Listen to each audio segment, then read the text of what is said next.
This is a really simple bag I'm going to show you how to make. I've quilted it across the front. It reminds me a little bit of a basket, so it looks like a basket weave. Really pretty fabric by the Craft Cotton Company, and I've used foam stabiliser in the centre, firstly because it's lovely to quilt into, and secondly because it gives the bag a little bit of sturdiness, so it does actually stand alone. So here's a list of all the materials that you're going to need, and then we'll get sewing. So these are my two outer pieces. You'll cut two pieces of the lining to exactly the same size. And then you can see I've trimmed away the two corner pieces here. So measure 1.5 inches from the corner and take your ruler and either draw a line then cut, or I prefer to use a rotary cutter to just trim away both of the corners like so. So I'll have two pieces that look like this and then two pieces the same from my lining fabric. Now with the outer fabric, I've fused these onto the back of some foam stabiliser. You can use a sewing foam stabiliser and a little bit of 505 spray to hold it in place if you can't get hold of the fusible. And then for the base, and again you'll need one piece for the outside and one piece for the lining. This is the outer piece. The outer piece, I've already put my foam on the back of there. And I just need to round off the two edges. So this is 4 inches wide, so I need a 4-inch circle template. And my cup is perfect for this. So pop it over the edge, draw around, and the same on this side.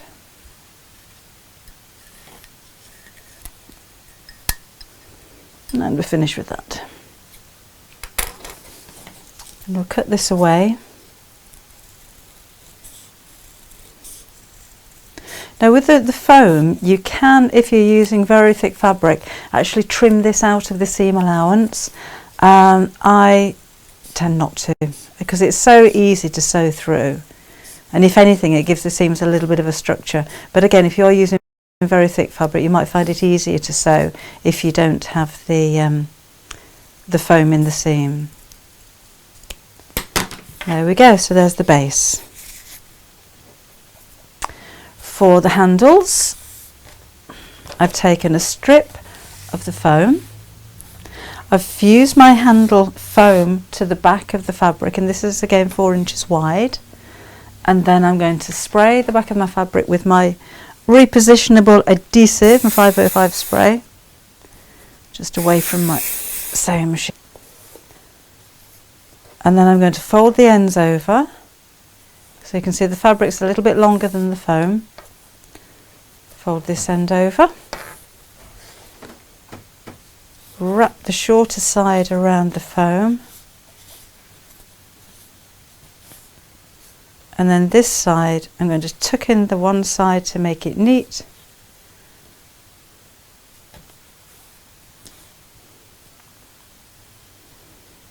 It's not really straight.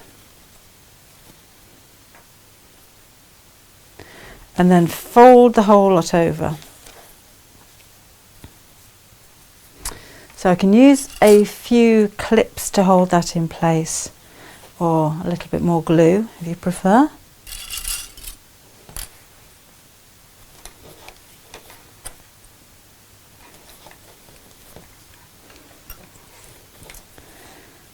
Don't know what I'd do without these. It's so much easier using the clips. These are clove clips than pinning when you've got thicker fabric like this. Your pins tend to bend when you're going in and out of thick fabrics. There, so I'm just going to sew, as you can see with the handle, that I've already made 3 lines straight down the centre, and that's going to be a nice sturdy handle. Okay, let's get quilting. I love quilting with this foam because your stitches sink right into it. It just gives you lots and lots of texture. I'll show you in just a second. So the way I'm doing this one is to measure and mark the halfway point across the bottom of my bag, and I'm using a friction pen. I've already tested it to make sure it's not going to bleach my fabric. I like to use the heat erasable pens because they disappear in an instant when I want them to, but if you do fine. Do a little test patch first of all on one of those scrap bits that you've cut away, and if you do find that it marks your fabric or it takes the colour away, then maybe use a chalk. You can use water erasable, you could use air erasable. Remember not to iron those though, because they do become permanent. We could use a pencil. So I'm going to use the 30-degree line on my ruler and put the centre of the ruler over the mark that I made in the middle. So there's my 30-degree line. So this is the line that I'm going to draw to start with. And then I'm going to draw a line 2 inches to one side and then all the way across with 2 inches. Turn it all around and do the same in the opposite direction.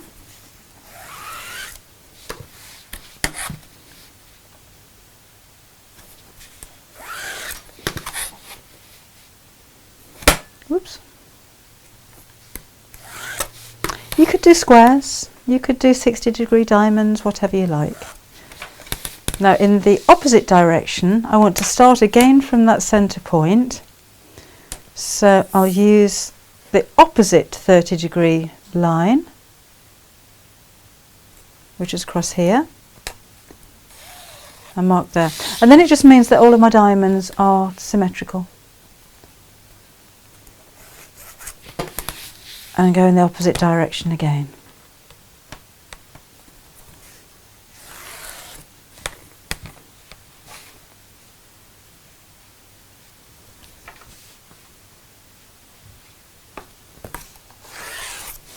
And then I'm going to lengthen the stitch on my sewing machine to 3. So that's 3 millimeters, because this is only a quilting stitch, it's not a seam, so it doesn't need to be strong. And with a longer stitch I can sew quicker as well. And simply sew across every one of those lines. So I'll get on with that, but I'll just show you quickly what it's going to look like when it's finished, and how you can actually see the texture. Look how deep those stitches actually sink into the foam. It creates a really lovely effect, and it suits this fabric as well, which is Craft Cotton Company, because it creates the look of a basket somehow. So I'll get on with sewing those lines, and I'll sew the lines on the handle, and I shall be back shortly. So there's my quilted outer panel and that handle. I'm going to put the handle on now. I've already put the opposite one on like this, so I just need to make sure that they're in the same position. So I've measured 4 inches from each side, and I'm just going to mirror image, is the best way to do that, the front side, so I know that I've got them in exactly the same position. So let's put a pin in here and another one in here. And I actually measured down 3 inches from the top, so I know that they're in the right place. Perfect. And the same on this side. Perfect again. Oops, lost that one.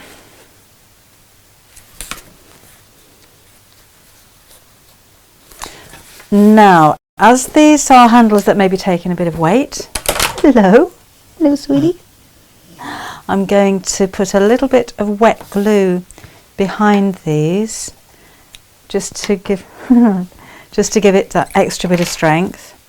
I'm not going to put the glue where I'm sewing, so just in a dob or a dab in the centre here.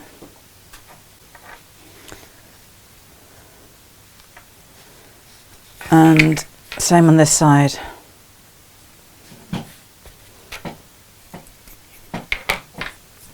And then I'm going to sew around in a box. So I'm avoiding the bit where the glue was. So I've taken my stitch length back to what it is normally, so it's on 2.2 on this machine. What are we doing down here? Go on, out the way. Come on. Can't reach my foot pedal with you there. Go on. Good girl. And just a box that measures about 1 inch will be fine.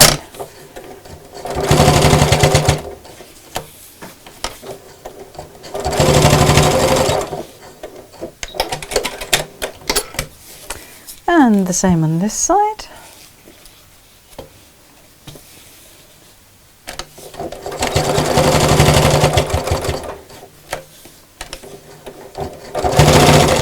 Now the ends of this are quite neat because remember I wrapped the fabric around the edge of the foam, but if you wanted to put a couple of buttons on there it would be nice when it's finished, just decorative, or if you have any kind of embellishment. And if the ends of your straps aren't too tidy, then that's a great way to cover them up as well. Right, there we go. So you can see what it's going to be looking like now. So the next thing we're going to do is sew the two sides of the bag right sides together. No! Chewing glue sticks. When there's bones down here. Go this way, here. Go on. Good girl. So again, you can clip this if you prefer. We're just going to sew down both sides.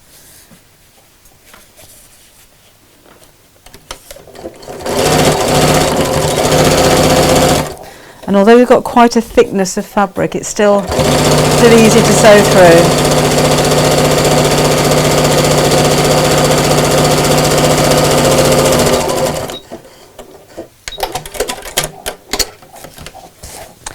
Same on this side. You hear the grinding noise, got the bone.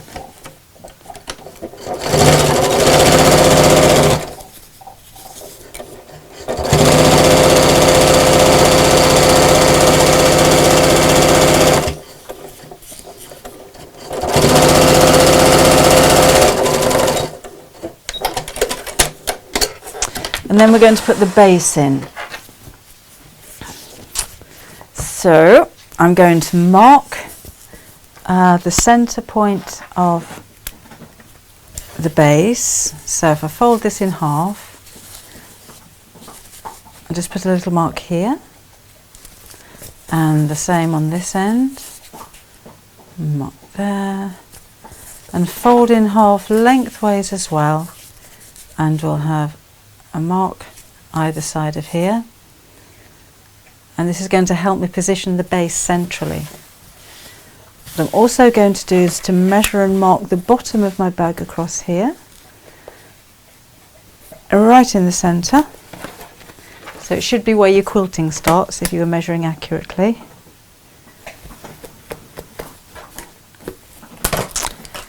And then we'll clip in the base.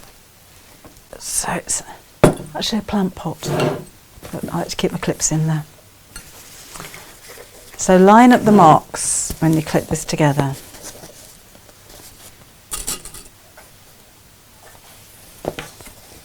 So clip one in the side, then clipping the mark on the end to the end seam here, and the same on this side. I'm just squishing the seam open as I do that. And then all the way around. And you can see it is a perfect fit. If your base doesn't fit absolutely perfectly, you can kind of ease the curves a little bit. So in other words, pull one side of the fabric, stretch it a little bit just to make sure that the edges line up.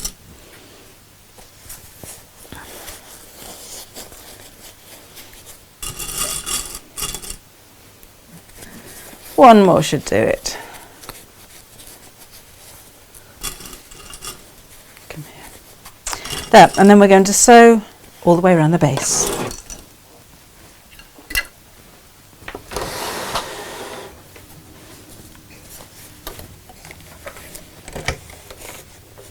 So always start and stop with the needle in the down position, particularly when you've got something like this where your shape almost wants to fight against you, so that can help keep your stitch line straight when you stop like now. So just make sure the edges are lining up.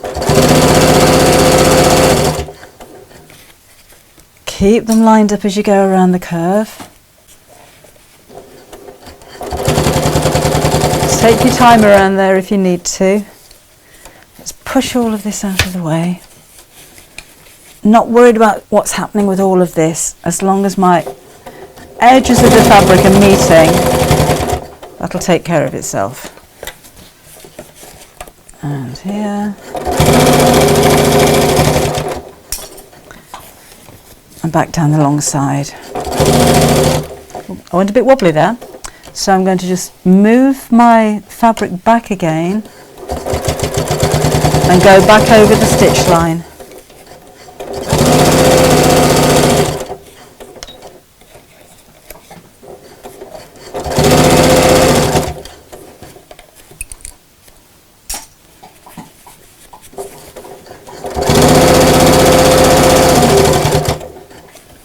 And again, move all of this bulk of fabric out of the way. I'm keeping the seam open at the side so that it's not too bulky to sew over. Around the curve. We're almost back to the beginning.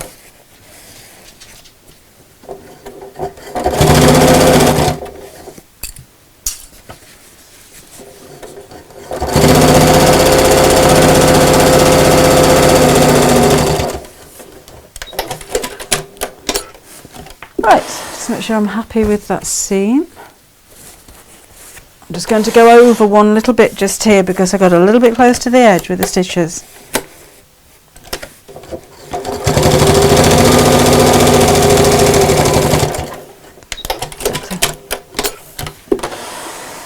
And then let's turn this the right side out. Now you could add pockets if you wanted to, maybe in the lining or a patch pocket on the front. Do that before you start putting all of the pieces together.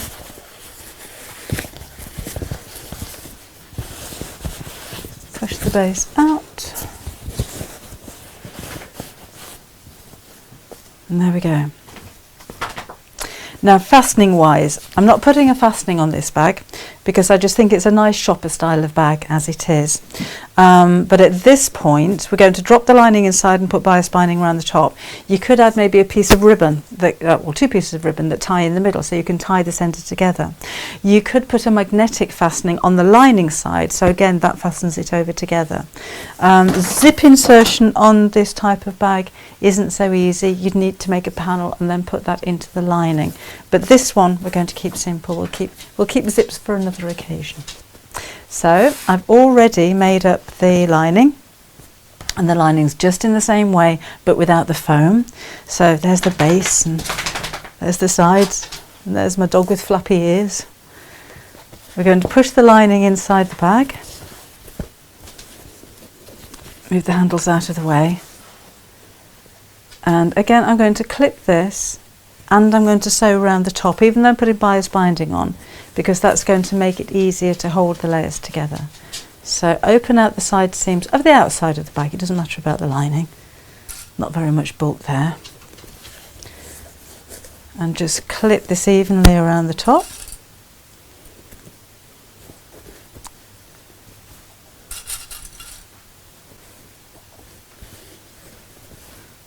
And there we go. These clips come in large sizes too. For very thick fabric or very big bags, the medium size will be fine for this one. But also do tiny ones.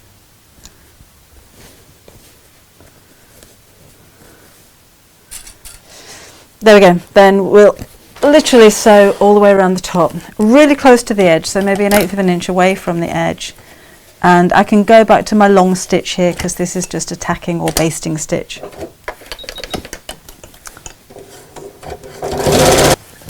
There we go.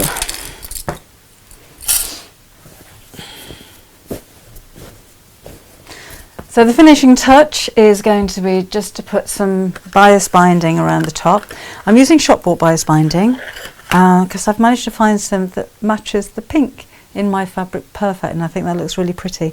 And it's a spotty one as well, and there's a spotty background in my fabric, so it just matches. I'd like to start and stop from somewhere where it is not going to be noticeable. So either over a seam, or I'm going to start sewing just underneath one of the handles, so the seam isn't noticeable when you're finished. So let's do it this way. Hello again. I'm going to fold over the end of my bias binding, and this is 3/4 of an inch. You can use an inch, doesn't really matter. And I'm not going to clip this. I'm literally going to line up the edges of the bias binding with the edge of the bag and sew along the crease line here, and do that all the way around. If you have a free arm on your sewing machine, then it's a good idea to use it. Mine doesn't have one. She's gone. Right, so I've overlapped the end of the bias binding, and then this is going to be folded over the top of the bag, and I'm going to hand sew it to the other side. Now there may be some lumpy bits like around the seam here, so I'm going to trim that back a little bit because the bias binding won't stretch over the top, and we'll do the same on this end. And then we'll sew. So if you're using a coloured bias binding, use the same colour thread as the binding, because that's where your stitch is going to be. And then we're going to fold the binding over the edge here. Take your needle and thread. I like to start with my knot inside the seam so I don't see it at all. And fold this over. And go into your fabric. You can go into the foam as well if you wish. And bring the needle out about 1/4 of an inch away from your first stitch, and just catch a tiny bit of the bias binding. Then go back in again directly underneath, take your needle across, and carry on sewing. Again, you may prefer to put clips all the way around here. I don't think it's necessary to either pin or clip. Just keep folding as you sew. And although this is more time consuming than sewing on a sewing machine, it's accurate and it's very neat. Sewing on a sewing machine, as you're sewing through both sides at the same time, and you see both sides at the same time, you'll see the inside and the outside of the bag, it's very difficult to get a perfectly straight line on both sides, which is one of the reasons I prefer to do it this way. Another reason is I just like hand sewing. So I'll sew all the way around, and then our bag's going to be finished. So there's my bag all finished. I'm ready to go shopping. You can see how the bias binding around the top has just created such a lovely contrast trim. It gives a really professional finish to my bag. I hope you enjoy making yours.